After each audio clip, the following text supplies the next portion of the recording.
కాంగ్రెస్ ప్రభుత్వ పెద్దలారా అంత మంచిగానే ఉంటే, సింగరేణిలో స్కాములు జరగకపోతే, సింగరేణిలో 40 లక్షల టన్నుల బొగ్గు మాయం కాకపోతే, సింగరేణిలో మీరు పట్టాలు ఇచ్చే ఉంటే, ఉద్యోగాలు ఇచ్చే ఉంటే, వాళ్ళ చెంచల్ కూడా జైలు సాక్షిగా నేను సవాల్ చేస్తా ఉన్నా.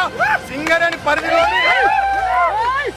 పరిధిలోని బెల్లంపల్లి అసెంబ్లీ నియోజకవర్గం నుండి సత్తుపల్లి దాకా, బెల్లంపల్లి, చెన్నూరు, మంచిర్యాల, రామగుండం, మంతిని, భూపాలపల్లి, ఇల్లందు, మనుగూరు, సత్తుపల్లి ఎమ్మెల్యేల చేత, కాంగ్రెస్ ఎమ్మెల్యేల చేత రాజీనామా చేయించండి. అదేవిధంగా కొత్తగూడెం మీ మిత్రపక్షం సిపిఐ అంత మంచిగుంటే ఆయనతో కూడా రాజీనామా చేయించండి. సింగరేణి కోల్బెల్ట్ ఏరియాలో ఉప ఎన్నికలు తీసుకురండి. అప్పుడు ప్రజలు, సింగరేణి కార్మికులు అక్కడ ఏం జరుగుతుందో ఓట్ల ద్వారా చూపిస్తారు.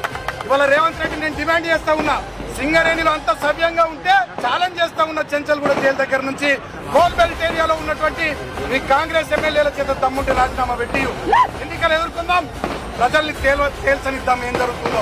ఒకవేళ అంతమంది ఎమ్మెల్యేలు రాజీనామా పెట్టుకుని నీకు ఇష్టం లేకపోతే, గనుల శాఖ మంత్రి అయిన వివేక్ చెన్నూరు ఎమ్మెల్యే కదా,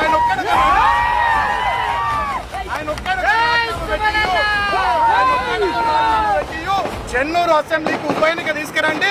సింగరేణి కార్మికులు ఏం కోరుకుంటున్నారు, మీరు చెప్తున్నది నమ్ముతున్నారా, మీ ప్రభుత్వం పట్ల ఆగ్రహంకున్నారా, దాన్ని బట్టి అర్థమవుతుందని చెప్పి అలా నేను రేవంత్ రెడ్డికి తెలియజేస్తా ఉన్నా. వాళ్ళు ఒక్కటే మాట రాష్ట్ర ప్రజల్ని నేను ఆలోచించమని కోరుతా ఉన్నా. రాష్ట్ర ప్రజల్ని ఆలోచించమని కోరుతా ఉన్నా. ఇవాళ రాష్ట్రంలో ఏ వర్గం సంతోషంగా లేదు. కేవలం రేవంత్ రెడ్డి భజన బృందం, రేవంత్ రెడ్డి బంధువర్గం, రేవంత్ రెడ్డి మిత్ర బృందం తప్ప రాష్ట్రంలో ఏ వర్గం సంతోషంగా లేదు.